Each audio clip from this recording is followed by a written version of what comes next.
أعوذ بالله من الشيطان الرجيم. بسم الله الرحمن الرحيم. ألم تر أن الفلك تجري في البحر بنعمة الله ليريكم من آياته إن في ذلك لآيات لكل صبار شكور. وإذا غشيهم موج كالظلل دعوا الله مخلصين له الدين فلما نجاهم إلى البر فمنهم مقتصد وما يجحد بآياتنا إلا كل ختار كفور. يا أيها الناس اتقوا ربكم واخشوا يوما لا يجزي والد عن ولده ولا مولود هو جاز عن والده شيئا إن وعد الله حق فلا تغرنكم الحياة الدنيا ولا يغرنكم بالله الغرور. إن الله عنده علم الساعة وينزل الغيث ويعلم ما في الأرحام وما تدري نفس ماذا تكسب غدا وما تدري نفس بأي أرض تموت إن الله عليم خبير. یہ سورہ لقمان کا چوتھا اور آخری رکوع ہے. کل کے رکوع میں توحید خالص کا مضمون تھا کہ اللہ رب العزت مالک ہے آسمانوں کا اور زمینوں کا. اللہ رب العزت بڑی قدرت والا ہے. اس کی توصیف تعریف اس کے کلمات کا احاطہ ممکن نہیں ہے اور اللہ ہر چیز کو اپنے احاطے میں لیے ہوئے ہے. وہ ہر چیز پر قادر مطلق ہے. انسانوں کو پیدا کرنا, ان کو پھیلانا اور پھر ان کو اپنی طرف بلا لینا اس کے لیے جیسے ایک جان کو پیدا کرنے کی طرح ہے, اور اس کو سمجھنے کے لیے رات کا دن میں داخل ہونا اور دن کا رات میں داخل ہونا یہ کافی ہے. اور سورج اور چاند کا تمہارے سامنے گردش کرتے رہنا اور اپنے اپنے وقت پر ان کا آنا اور جانا اور لوگوں کا اس کو مشاہدہ کرنا یہ اللہ کو اس کی قدرتوں کو سمجھنے کے لیے بہت زیادہ کافی ہے. اور اللہ رب العزت حق ہے اور اللہ کے علاوہ سب چیزیں باطل ہیں اور اللہ بلند ہے اور بڑے ہیں. اب یہاں ایک اور مثال کے ذریعے سے اللہ اپنی قدرت کو اور اپنے آپ کو سمجھا رہے ہیں. الم ترا, کیا تم نے نہیں دیکھا, ان الفلک تجری فی البحر, کہ کشتیاں دریاؤں میں چلتی ہے, بنعمت اللہ, اللہ کی نعمتوں کے ساتھ, لیوریکم من آیاتی, تاکہ وہ دکھلائیں تم کو اپنی نشانیاں.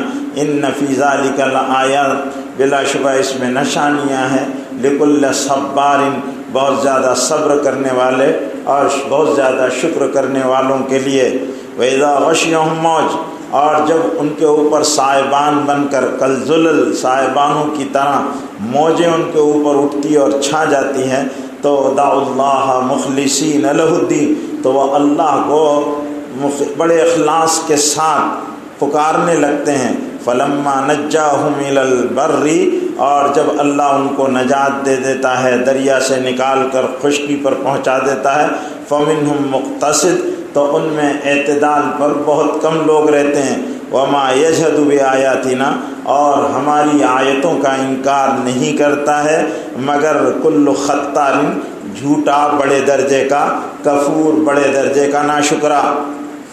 یہ مضمون جو دو آیتوں میں بیان کیا ہے, اللہ رب العزت نے اپنی قدرت کو بیان کیا ہے کہ ایک ایسا موقع آتا ہے جب سمندروں میں کشتیاں چلتی ہے اور سمندروں کا مزاج بگڑ جاتا ہے اور موجیں جب اٹھتی ہیں اور کشتیاں اور جہاز بھور میں پھنس جاتے ہیں, تو آدمی اس وقت کیا کرتا ہے کہ وہ کس کو نہیں پکارتا, اے اللہ پھنس گئی گاڑی.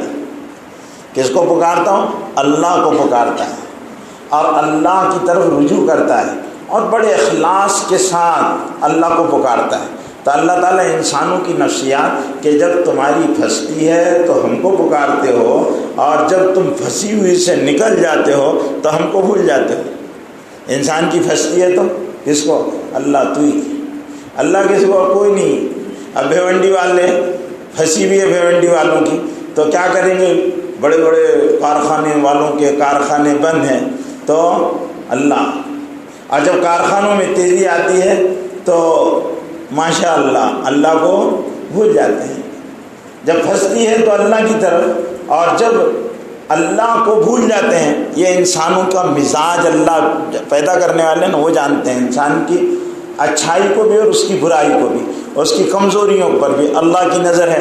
تو اللہ کہہ رہے ہیں کہ یہ جو مشرک بندے ہیں اللہ کے، یہ کیا کرتے ہیں کہ کشتیاں جب چلتی ہے، اللہ نے مسخر کر دیا دریا، اب کشتیاں دریاؤں میں چل رہی ہیں، اور کشتیاں کے اس میں اللہ کی قدرت کو دیکھنا ہے کہ کیسے گہرے سمندر ہیں، اور ان سمندروں میں اللہ نے اپنی قدرت کے کیسے کیسے مظہر رکھے ہیں، ان کے مشاہدے کے لیے۔ اور پھر یہ کشتی پر سوار ہو کر پھر جب آدمی وہاں پر یہ ہوتا ہے کہ موجیں اٹھتی ہے اور موجیں بادلوں کی طرح چھا جاتی ہے، تو اس وقت انسان گھبرا جاتا ہے، تو پھر اللہ کو پکارنے لگتا ہے، اور وہ اللہ اس کی پکار کو سنتا ہے، موجوں کے رخوں کو موڑ دیتا ہے اور پھنسی ہوئی کشتیوں کو کنارے لگا دیتا ہے۔ ساحل پر طوفان خود کشتیوں کو لا کر چھوڑ دیا کرتے ہیں، یہ اللہ کی قدرت سے ہوتا ہے، یہاں سمجھایا جا رہا۔ لیکن پھر اس کے بعد کیا ہے کہ جب اتنی بڑی تم پر افتاد آتی ہے، حالات آتے ہیں، تو تم اللہ کی طرف رجوع کرتے ہو، حالات نکل جاتے ہو تو وہی ناشکرہ بن شروع کر دیتے ہو، پھر کیوں اللہ کو بھول جاتے ہو؟ اللہ کو ہمیشہ یاد رکھو، اور اللہ رب العزت کی نافرمانی مت کرو، کیونکہ ایسے موقعوں پر اللہ کو یاد کرنا اور پھر جب دوسرے موقع ہیں اس پر اللہ کو بھولنا، یہ جھوٹے پن کی علامت ہے۔ آدمی بہت بڑا جھوٹا ہے، مکار ہے اور ناشکرہ ہے کہ حالات پڑتے ہیں تو سہارا لیتا ہے، اور جب حالات ٹل جاتے ہیں تو پھر بعد میں وہی روش پرانی اور وہی انداز پرانا اور پھر وہی کرتوت پرانے اور پھر وہی اللہ کو بھول جانا۔ تو یہ اللہ رب العزت اس کے جھوٹے پن کو اچھی طرح جانتے ہیں۔ یہاں سے آگے ایک دوسرا مضمون بیان کیا جا رہا ہے، یا ایھا الناس اتقوا، اے لوگو ڈرو، اے لوگو ڈرو، ربکم تمہارے پروردگار سے۔ یہاں پر عام انسانوں سے کہا جا رہا ہے، یا ایھا الناس، اے لوگو، اتقوا ڈرو، ربکم تمہارے رب سے۔ اللہ کی تمام صفات میں یا رب کی صفت کو بیان کیا، یا ایھا الناس اتقوا، اتقوا اللہ نہیں کہا، یا ایھا الناس اتقوا خالقکم نہیں کہا، یا ایھا الناس اتقوا الرحمن نہیں کہا، اللہ کی اور صفات ہیں ان کو نہیں۔ یا ایھا الناس اتقوا ربکم، اے لوگوں ڈرو تمہارے پالنے والے سے، تمہارے رب سے۔ اس لیے کہ آدمی سب سے زیادہ پالنے والے کے قریب ہوتا، ماں پالتی ماں سے زیادہ قریب ہے، باپ پالتا باپ سے قریب ہے، بھائیوں سے آدمی اتنا قریب نہیں ہوتا جتنا ماں باپ سے قریب ہوتا، اور باپ سے اتنا قریب نہیں ہوتا جتنا ماں سے زیادہ قریب ہوتا ہے۔ تو اس سے بھی زیادہ پالنے والا کون ہے؟ رب ہے۔ تو رب سے زیادہ قریب ہونا چاہیے، اور جس سے قریب ہونا چاہیے وہ کھلاتا پلاتا۔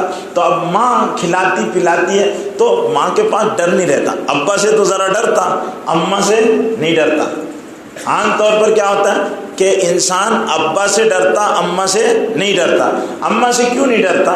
اماں کھلاتی پلاتی، لاڑ کرتی، پیار کرتی، اس وجہ سے اماں سے انسان کم ڈرتا، ابا سے زیادہ ڈرتا۔ اور اماں اور ابا کا ڈر کون سا ہے؟ وہ ڈر نہیں ہے جیسے ایک ڈر ہوتا ہے شیر کا، ایک ڈر ہے سانپ کا، ایک ڈر ہے دشمن کا۔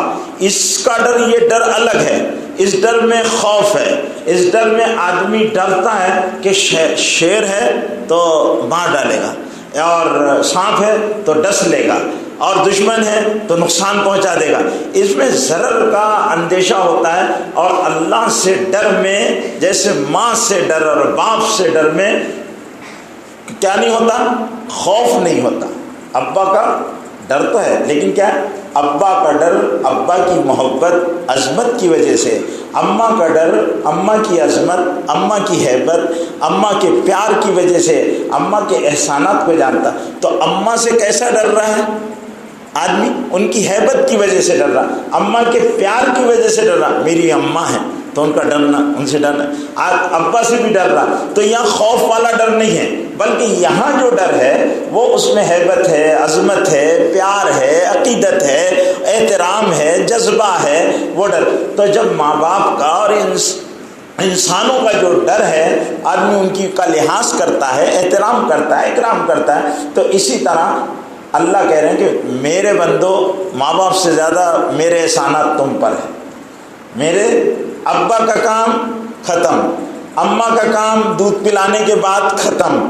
اماں نے دودھ پلا دی، ہاتھ پیر مارنے لگ گئے آدمی، پھر اپنی دنیا وہ خود دیکھ لیتا ہے اور وہ اپنی زندگی جی لیتا ہے. لیکن اللہ کی احتیاج موت تک بھی انسان کی ختم نہیں ہوتی، وہ اللہ کا ہر چیز میں محتاج ہے. اس لیے اللہ سے زیادہ ڈرنا چاہیے. تو یہاں اللہ کہہ رہے ہیں یا ایھا الناس اتقوا ربکم، اے لوگو ڈرو تم اپنے پروردگار سے، واخشوا اور ڈرو. ڈبل ڈر ہے. تقویٰ اس میں ڈر جو ہے وہ پیار والا ڈر ہے، محبت والا ڈر ہے، احترام و عقیدت والا ڈر ہے.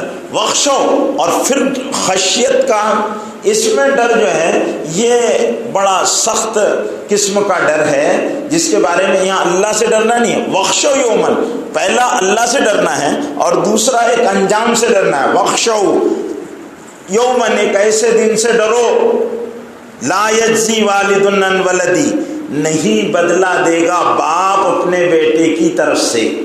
ان والد عن ولدہ، کوئی باپ اپنے بیٹے کا بدلہ نہیں دے گا. ولا مولود، یہاں ولد نہیں کہا. عجیب قرآن مجید کی حکمت ہوتی ہے اور اللہ رب العزت کا کلام ہے. ولد کہتے تو اور بھی بیٹے اس میں شامل ہو سکتے ہیں، یعنی بھتیجے بھی آ جاتے، بھانجے بھی آ جاتے. دوسرے اور ولد کا اطلاق، بیٹے کا اطلاق کہیں پر ہوتا ہے تو وہ بھی آ جاتے. لیکن یہ مولود کہا، مولود سے وہ بچہ مراد ہے جو باپ اور ماں کے ذریعے سے پیدا ہوتا ہے. ولا مولود، اور نہ وہ بچہ ہوا جاز عن والدہ، اپنے باپ کی جگہ لے گا، اپنی باپ کی جگہ میں بدلہ بنے گا کچھ بھی. ان وعد اللہ حق، بلا شبہ اللہ کا وعدہ حق سچا ہے.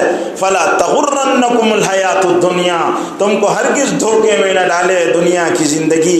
ولا یغرنکم باللہ الغرور، اور نہ کوئی دھوکے باز تم کو اللہ کے بارے میں دھوکے میں ڈالے، یعنی شیطان. اب یہاں چند باتیں سمجھ لیجئے. اللہ نے قرآن مجید میں یہ بات کئی جگہ کہی ہے کہ کوئی کسی کا بدلہ نہیں بنے گا. ایک جگہ قرآن میں کہا لا تزر وازرۃ وزر اخری، کوئی کسی کا بوجھ نہیں اٹھائے گا. اور قرآن میں اللہ نے بھی کہا یوم یفر المرء من اخیہ وامہ وابیہ وصاحبتہ وبنیہ لکل امرئ منہم یومئذ شأن یغنیہ وجوہ یومئذ مسفرہ ضاحکۃ مستبشرہ ووجوہ یومئذ علیہا غبرہ ترہقها قترہ اولئک هم الکفرۃ الفجرہ. بھاگیں گے اس دن باپ بیٹے سے، اور کوئی کسی کا بدلہ نہیں بنے گا باپ بیٹے کا. تو یہاں پر یعنی آخرت میں، دنیا میں تو کیا ہے، باپ ذمہ داری لیتا ہے. میرا بیٹا ہے تو لوگ بھی کہتے ہیں ہاں فلانے صاحب کا بیٹا ہے، انہوں نے بھیجا ہے. حاجی صاحب کا بیٹا ہے، فلانے سیٹھ صاحب کا بیٹا ہے. تو آدمی کیا کہتا ہے، بعض مرتبہ پوچھنے کی تکلیف بھی گوارا نہیں کرتا کہ فلانے صاحب کا بیٹا ہے، فلانے حاجی صاحب کا بیٹا ہے، فلانے وزیر صاحب کا بیٹا ہے، فلانے آفیسر صاحب کا بیٹا ہے. تو آدمی ان کی اس نسبت کی وجہ سے پوچھتا بھی نہیں، چلو ہو گیا، کیونکہ ان کے پیچھے ایک بڑی بھاری بیکنگ ہے اور وہ جو ہے ابا کا نام چل رہا ہے. اللہ کے ہاں ابا کا نام نہیں چلے گا. ابا کا نام یہاں چل جائے گا بھلے، لیکن ابا کا ڈپارٹمنٹ خود وہاں پر لپیٹے میں رہے گا اور ان کے سب فائل کھلیں گے اگلے پچھلے انکم ٹیکس کے اور سارے، تو ان کی پریشانی الگ ہوگی. تو ابا کا معاملہ ابا سمجھیں گے، اللہ کے یہاں کہیں گے نہیں، ابا کا معاملہ ابا کے ساتھ، تمہارا معاملہ. نہ باپ بیٹے کا، نہ بیٹا باپ کا ہوگا، نہ بیوی شوہر کی، نہ شوہر بیوی کا ہوگا، نفسا نفسی کا عالم ہوگا، کوئی کسی کا نہیں ہوگا. ایک بات تو یہ یاد رکھیں، جو عمومی ضابطہ ہے. اس لیے اس ضابط میں غلطیاں کرنا اور گناہ کرنا کہ ابا بڑے نیک ہیں، بڑے اللہ والے اولیاء کرام میں سے ان کا شمار ہوتا ہے، اپنے وقت کے غوث اور قطب ہے، تو مجھے 7 خون معاف ہے، میں جو چاہوں کروں. تو یہ غلط فہمی دور کر لیں کہ اللہ رب العزت کے یہاں ایک ضابطہ ہے، جو جیسا کرے گا. نبی کی بیوی ہے، اگر اس نے غلط راستہ اختیار کی تو پکڑی جائے گی. نبی کا باپ ہے، اس نے شرک اور گناہ کی راہ اختیار کی ہے تو اس کی پکڑ ہوگی، اور کوئی کسی کے لیے وہاں کوئی مدد نہیں کرنے والا، مدد نہیں کرنے والا. ایک بات یہ ذہن میں رکھ لیں، یہ آیت مشرکین کے لیے خاص طور سے نازل ہوئی، کیونکہ اگر بیٹا مومن ہے اور باپ مشرک ہے تو بیٹے کو یہ نہیں کہ اب بیٹا ایمان والا ہے تو مشرک باپ کی بخشش ہو جائے گی بیٹے کی وجہ سے، ایسا نہیں ہوگا۔ اور اگر باپ مومن ہے اور بیٹا مشرک ہے تو بھی کام نہیں چلے گا۔ حضرت نوح علیہ السلام کی بیوی مشرکہ ہے، حضرت نوح علیہ السلام نبی ہے، حضرت لوط علیہ السلام نبی ہے، ان کی بیوی مشرکہ ہے، حضرت نوح علیہ السلام نبی ہیں، ان کا بیٹا مشرک ہے۔ اللہ رب العزت کے ہاں ضابطہ چلتا ہے، مشرک کی کوئی مغفرت نہیں، مشرک ہے۔ البتہ یہ ہے کہ اگر حدیثوں میں بھی آتا ہے اور بہت ساری روایتوں سے بھی یہ بات ثابت ہوتی ہے کہ اگر باپ بیٹا دونوں مومن ہیں اور ایمان پر مرتے ہیں، باپ اور بیٹا، میاں اور بیوی، میاں اور بیوی اور بہت سارے خاندان والے، تو اللہ رب العزت ان لوگوں کو ایک دوسرے کے لیے ان کی سفارشوں کو قبول کرے گا۔ جیسے بیٹا کسی وجہ سے وانٹیڈ لسٹ میں آ گیا، کوئی غلطیاں کیا تھا، تو ابا کہیں گے کہ اللہ میرا بیٹا ہے، ایمان کی حالت میں دنیا سے آیا، کچھ نادانیاں کر لیا ہے، آپ میری وجہ سے اس کو معاف کر دو۔ اللہ کہیں گے اچھی بات ہے، چل تیری بات رکھ لیتا، لے جا تیرے بیٹے کو جنت میں۔ حافظ قرآن اپنے قنبوں کی مغفرت کرائے گا۔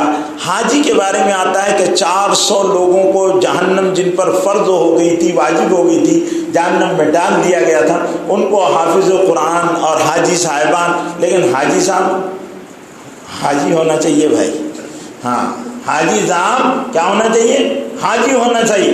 آج کل جس طرح حج ہو رہا ہے اور آج طرح جس طرح حاجی لوگ بنتے ہیں، وہ حاجیوں کے حج کو بھی اللہ قبول کرے اور ان کو بھی قبول کرے، میں کوئی وہ نہیں کر رہا ہوں، لیکن حاجی جس معنی میں اسلامی اصطلاح میں حاجی کا لفظ استعمال ہوتا ہے، وہ حاجی کے لیے یہ ہے کہ 400 لوگوں کو اللہ رب العزت اس کو کیا دیں گے، 400 لوگوں کی وہ اس کے پاس اتھارٹی ہوگی، اور وہ اتھارٹی لیٹر لے کر اللہ کے پاس جائے گا کہ یہ آپ کی طرف سے مجھے پاور آف اٹارنی دیا گیا ہے کہ میں 400 لوگوں کو جہنم کے نکال کر جنت میں لے جاؤں، میرا حق میں استعمال کرنا چاہتا ہوں۔ اللہ تعالیٰ کے جا لے کر آ جا صاحب، تو پھر وہ سارے بکراتی سکراتی شبراتی کو نکال کر ریوڑ لے جا کر جنت میں پہنچا دے گا۔ تو یہ اللہ رب العزت کی طرف سے اس کو اختیار ہے۔ لیکن وہ جو جہنم میں جائیں گے پہلے، وہاں سے جہنم میں سے ان کی پھر وہ ہوگا، یعنی کسٹڈی ہو چکی ہوگی اور سب کچھ ان کا جیل فائنل ہو چکی ہوگی، اور جیل کسٹڈی میں سے ان کو نکال کر وہ لایا جائے گا، یہ ان کے بارے میں۔ اور اس طرح اللہ رب العزت نے اس آیت و حدیثوں سے کہ اگر میاں بیوی ایمان کی حالت میں دونوں مرے تو برا تو نہیں مانوں گے نا کہ تم لوگ یہ سوچیں گے یہ والی وہاں بھی ملے گی کیا؟ ہاں، تو یہی والی وہاں بھی ملے گی اگر ایمان کی حالت میں دونوں میاں بیوی دنیا سے جائیں گے تو یہ والی ملے، لیکن یہ والی ایسی نہیں ملے گی، اس کو اللہ تعالیٰ بہت اچھی کر دیں گے، اتنی اچھی کر دیں گے کہ اس کے برابر کوئی نہیں ہوگا، نہ حور عین ہوگی، نہ لائبہ ہوگی، نہ کوئی اور ہوگی، کوئی اس کے برابر نہیں ہوگی۔ یہ حوروں کی سردار ہوگی اور یہ باس ہوگی اور اسی کی چلے گی، اور اس کا حسن بڑا عالمتاب ہوگا اور دیکھنے کا منظر ہوگا۔ اللہ اس کو بڑا سجائیں گے، بڑا آراستہ کریں گے۔ جانے تو بچے بیٹھے ہوئے، آگے کی بات۔ وَلَا مَوْلُودٌ هُوَ جَازٍ عَنْ وَالِدِهِ شَيْئًا إِنَّ وَعْدَ اللَّهِ حَقٌّ، اللہ کا وعدہ سچ۔ فَلَا تَغُرَّنَّكُمُ الْحَيَاةُ الدُّنْيَا، ہرگز تم کو دھوکے میں نہ ڈالے دنیا کی زندگی۔ لیکن اس میں کیا کرنا پڑے گا؟ یہ دنیا دھوکے کی ٹٹی ہے، دنیا دھوکے کی ٹٹی ہے۔ اللہ کہتے ہیں اس میں سنبھل کر بس آ جاؤ میرے بندو، اس دنیا سے تم سنبھل کر آ جاؤ۔ یہاں میرے حرام کو حرام سمجھو، میرے حلال کو حلال سمجھو، میری نافرمانیوں سے بچو اور میرے گناہوں سے بچو، اور میرے ساتھ شرک مت کرو، میرے ساتھ اچھے تعلق کی بنیاد پر تم دنیا سے نکل کر آ جاؤ، پھر دیکھو میں تمہارے کو کیسے نوازتا ہوں، پھر میں تم کو کیسے نوازتا ہوں. فلا تغرنکم الحیات الدنیا، تم کو ہرگز دنیا کی زندگی دھوکے میں نہ ڈالے. ولا یغرنکم باللہ الغرور، اور دھوکے باز شیطان جو ہے وہ دھوکے باز ہے، اور تم کو دھوکے باز شیطان دھوکے میں نہ ڈالے. شیطان بڑے دھوکے میں ڈالتے رہتا ہے. سو جا ابھی کہاں، ابھی تو ٹائم ہے. سو جا ابھی کہاں، ابھی تو ٹائم ہے. ابھی رمضان کا تو شروع کا ہفتہ ہے، پھر بعد میں پڑھ لینا. ابھی تو طاق راتیں بھی آنے والی، پھر بعد میں بھی رکھ لینا. پھر اس طرح وہ دھوکے میں ڈالتے رہتا ہے. بڑوں پر اس کے وار چلتے ہیں، بڑوں پر اس کے وار چلتے ہیں، اور اس کے وار سے بہت کم لوگ بچ پاتے ہیں. اس لیے علامہ ابن جوزی رحمۃ اللہ علیہ کو 2 کتابیں لکھی ہیں انہوں نے. ایک کتاب کا نام ہے تلبیس ابلیس، اور ایک کتاب کا نام ہے صید الخاطر. 2 عربی کی بڑی کتابیں، اردو میں بھی ان کے ترجمے آ چکے ہیں. تلبیس ابلیس، شیطان کی چالیں، کیسے وہ گمراہ کرتا ہے اور کیسی چالیں چلتے رہتا ہے، اور آدمی اس کی چالوں کو نہیں سمجھا. آج ہی آپ نے سورہ آراف، آپ لوگ عربی نہیں جانتے، اور قرآن کو بڑی افسوس کی بات یہ ہے کہ اللہ کا کلام پڑھا جاتا لیکن کچھ سمجھ میں نہیں آتا کیا پڑھا جاتا. آج ہی قرآن میں کہا گیا، اللہ تعالیٰ نے حضرت آدم کو کہا کہ یا آدم اسکن انت وزوجک الجنہ، اے آدم تم تمہاری بیوی جنت میں رہو. اور دیکھو اس درخت کے قریب مت جانا. شیطان نے کہا یہ تو ہوگا نہیں اللہ، یہ تو جائیں گے اور کھائیں گے. شیطان جانتا تھا کہ یہ نہیں جانا کیوں ہے. اس نے ان کو پٹی پڑھائی، حضرت آدم کو اور حضرت حوا کو. دیکھو یہ اللہ نے اس لیے منع کیا کہ اگر تم یہ کھاؤ گے تو یہ نہیں کھاؤ گے تو تم جو یہاں سے اللہ کو تم کو یہاں سے نکالنا ہے. تم کھا لو گے تو پھر انتم الخالدون، تم ہمیشہ اس میں رہو گے، اس لیے چھپ لو تم.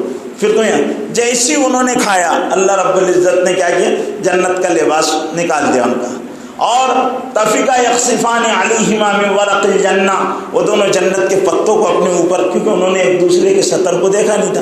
نہ آدم ہوا پر کھلی تھی، نہ ہوا آدم پر کھلے تھے. اب دونوں بڑے شرمائے، بڑا ان کو افسوس ہوا، بڑے توبہ کرنے لگے، اور پھر کہنے لگے ربنا ظلمنا انفسنا وان لم تغفر لنا وترحمنا لنکونن من الخاسرین. فوسوس لهما الشیطان، شیطان نے ان کے دل میں ایک وسوسہ ڈال دیا کہ نہیں تم یہاں اس کو کھاؤ ہی کھاؤ. روکنے کی کوئی وہ نہیں ہے، کوئی معمولی بات منع کر دیا اللہ تعالیٰ نے، جان اس میں کچھ بات ہے، کھا لو تم. اب انہوں نے بیچاروں نے کھا لی، اور کھا لیے تو وہ ہو گیا جو اللہ رب العزت چاہتے تو وہی تھے. لیکن ایک شرط لگائی تھی اللہ نے کہ ان کی آزمائش کریں تو شیطان کے دھوکوں سے بچنا. اس دنیا میں جو شیطان کے دھوکوں سے بچ کر آگے، بڑے الگ الگ انداز میں شیطان دھوکے بازیاں کرتے رہتا ہے. ان اللہ عندہ علم الساعہ، اب یہاں سے علم غیب کے مضامین کو اللہ بیان کر رہے ہیں، اور یہ مضمون قرآن مجید کے کئی جگہوں پر آیا ہے. اور علم غیب کیا ہوتا ہے اور غیب کے مضامین کیا ہوتے ہیں اس کو میں بہت مختصر انداز میں سمجھاؤں گا، اس لیے کہ بہت سارے لوگ غیب کی چیزوں کو، علم غیب کو نہیں سمجھ پاتے. اصل میں غیب کسے کہتے ہیں، غیب کی تعریف کیا ہے، اس میں امت کے اندر بڑا اختلاف ہے. اس وجہ سے، اختلاف کی وجہ سے انتشار بھی امت میں. تو یہاں پر تو بس جو آیت ہے اس سے ضمن کی چند باتیں میں بتا دوں گا. ان اللہ عندہ علم الساعہ، بلا شبہ اللہ اس کے پاس قیامت کب آئے گی یہ علم ہے. کوئی نہیں جانتا قیامت کب آئے گی، کوئی نہیں جانتا قیامت کب آئے گی. واٹس ایپ پر بھیجنے والوں کو پتا ہے کہ اگلے جمعے کو قیامت ایک آباد آنے والی ہے. اللہ قرآن میں کہہ رہا ہے ان اللہ عندہ علم الساعہ، اللہ کے پاس ہے قیامت کا علم، کوئی نہیں جانتا قیامت کب آئے گی. ان اللہ عندہ علم الساعہ، قیامت آنا طے ہے. قیامت ایک بہت بڑا اس کائنات کا عظیم الشان حادثہ ہے.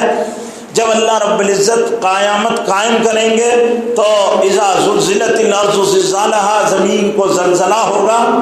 القاریۃ ما القاریہ، ایک بہت بڑا بھونچال آئے گا. اقتربت الساعۃ وانشق القمر، قیامت قریب آ گئی ہے. اما یتساءلون عن النبأ العظیم الذی هم فیہ مختلفون، آپس میں ایک دوسرے سے پوچھتے ہیں قیامت کب آئے گی. اما یتساءلون عن النبأ العظیم الذی هم فیہ مختلفون، اور خود ان کو اس میں اختلاف ہے تو اس کا علم صرف اللہ کا. اور اللہ کیا کہہ رہے ہیں اس کے بارے میں، ان اکاد اخفیہا، اگر میں اس کو اپنے سے بھی چھپا سکتا تو اپنے سے بھی چھپا لیتا. ان اکاد اخفیہا، اگر میں قیامت کو اپنے سے چھپاتا تو اپنے سے بھی چھپاتا. لیکن اللہ سے کوئی چیز چھپی ہوئی نہیں ہے. اتنا سیکرٹ معاملہ ہے قیامت کا، اللہ نے اس کو اتنا راز رکھا ہے اور وہ اللہ ہی جانتا ہے۔ نبیوں نے قیامت کی نشانیاں بتائی، نبیوں نے قیامت کی علامتیں بتائی، نبیوں نے آثار قیامت بتائے، لیکن کسی نے یہ نہیں کہا کہ قیامت کب آئے گی، قیامت کب آئے گی۔ امریکہ کے پاگلوں نے ایک فلم بنائی کہ 2012 میں قیامت آئے گی، فیل ہو گئے، منہ کی کھا لی۔ ابھی کچھ دن پہلے کہا تھا کہ کیلیفورنیا نام کا شہر دنیا میں نہیں رہے گا، فلاں دن 11 بجے وہ ختم ہو جائے گا، منہ کی کھا چکے۔ تو یہ سب خدائی باتیں ہیں اور یہ اللہ ہی جانتے ہیں کہاں ہلاک کرنا، کہاں کیا بھیجنا اور کہاں کب کرنا، تو اللہ کے پاس ہے قیامت کا علم۔ وَيُنَزِّلُ الْغَيْثَ، اور بادل کب برسے گا، وَيُنَزِّلُ الْغَيْثَ، بادل کب برسے گا، کتنا برسے گا، کہاں برسے گا، یہ اللہ ہی جانتے ہیں۔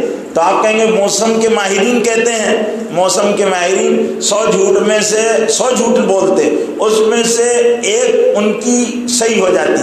میں اس کو ابھی سمجھا دوں گا کہ اس کو کیا کہتے ہیں، علم غیب نہیں ہے وہ ایک اندازے کی باتیں ہیں۔ وَيَعْلَمُ مَا فِي الْأَرْحَامِ، اور ماں کے رحم میں، رحم کہتے ہیں وہ بچے جھلی جس میں ماں کے پیٹ کے اندر ایک جھلی ہوتی ہے جس کو رحم کہتے ہیں، اس رحم میں بچہ ہوتا ہے، وہ بچہ کیا ہے اس کو اللہ جانتے ہیں۔ آپ کہیں گے میڈیکل سائنس بتاتی ہے، ہر دواخانے میں لکھا ہوا ہے کہ ہم نہیں بتائیں گے لڑکا ہے کہ لڑکی ہے، تو معلوم ہوا کہ سونوگرافی کے ذریعے سے بچے کی جنین کی شناخت ہو جاتی ہے اور ڈاکٹر لوگ بتا سکتے ہیں کہ لڑکا ہے یا لڑکی ہے، تو پھر قرآن کی بات تو غلط ہو جا رہی ہے نعوذ باللہ۔ لیکن ہم کہتے ہیں نہیں، قرآن کی بات غلط نہیں ہو رہی، قرآن کی بات بالکل درست ہے۔ لا یعلم، کوئی نہیں جانتا رحم میں کیا ہے، یہ بات سورہ رحمن آل عمران میں بھی اور دوسری جگہ بھی ہے۔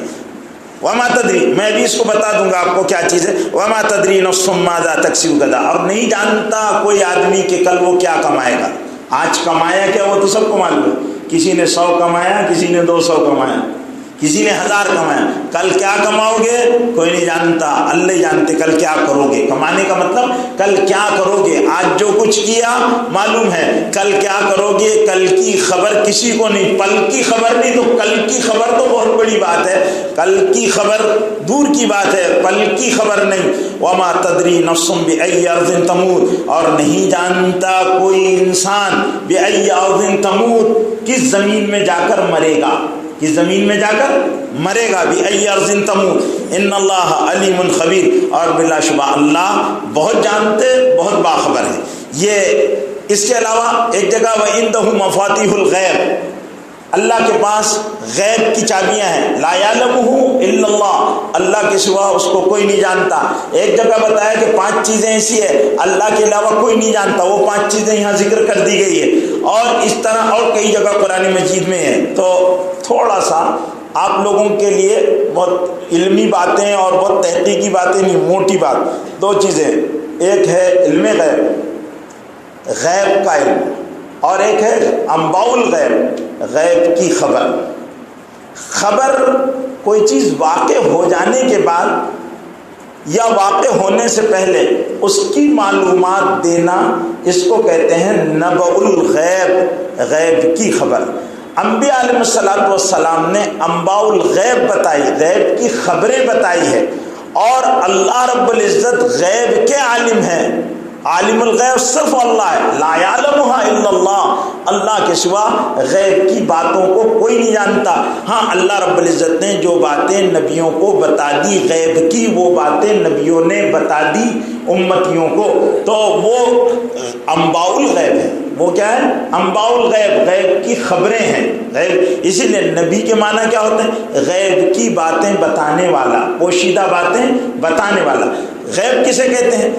وہ علم جس کو حاصل کرنے کا کوئی طبعی ذریعہ نہ ہو، کوئی طبعی ذریعہ نہ ہو۔ طبعی ذریعے میں کیا ہے؟ نہ وحی ہو، نہ الہام ہو، نہ علم جفر ہو، نہ علم رمل ہو، نہ میڈیکل سائنس کی جو موجودہ سائنٹیفک دور میں انسان چل رہا ہے اس کے وسائل و ذرائع ہوں، اس کے بغیر وہ چیزوں کو جانتا ہو، اس کو کہتے ہیں غیب۔ اس کو یہ موٹی اور آپ لوگوں کے ذہن میں آنے والی تعریف میں بتا دے رہا ہوں. اور اس کے بعد ان وسائل کے ذریعے سے اگر کسی چیز کو آدمی جانتا ہو تو وہ علم غیب نہیں ہے، وہ نبع غیب ہے. اور نبع غیب میں بہت ساری چیزیں، یہ جیسے وحی کے ذریعے سے جس چیزوں کی خبر دی جاتی ہے وہ 101% جو ہے وہ یقینی ہوتی ہے. الہام کے ذریعے سے جو خبریں دی جاتی ہے وہ 100% کے قریب ہوتی ہے. اولیاء کرام جیسے بعض بزرگان دین کے بارے میں آتا ہے کہ انہوں نے کسی کو کہا کہ جا تیرے یہاں لڑکا ہوگا، اور لڑکا ہو گیا تو یہ چیز یا جات فلاں تیرے کو چیز مل جائے گی، اور مل گئی. تو یہ چیزیں جو ہے یہ الہامی ہوتی ہے. اللہ رب العزت اپنے بندوں کے دلوں میں وہ بات ڈال دیتا ہے اور ان کی کہی ہوئی بات پوری ہو جاتی ہے. تو یہ 100% نہیں ہوتی ہے، لیکن 100% کے قریب اللہ کے جو دوست ہوتے ہیں ان کی باتیں درست ہو جاتی ہے. پھر اس کے علاوہ بعد آپ لوگ بولیں گے جوتش اور بہت سارے موسمیات کے ماہرین بعض باتیں بولتے ہیں، تو وہ حسابات کا علم ہے کہ حساب کا علم جفر اور علم رمل ایک علم ہے. اس کے زاویوں کو جب زائچوں کو آپس میں ملایا جاتا ہے تو اس سے ایک حاصل نتیجہ ہوتا ہے. اس حاصل نتیجے میں ایک کوئی نتیجہ اخذ کرنے والا ماہر آدمی جب نتیجہ اخذ کرتا ہے تو اس کا ہونا، لیکن یہ 100 میں سے 1% ہوتا ہے.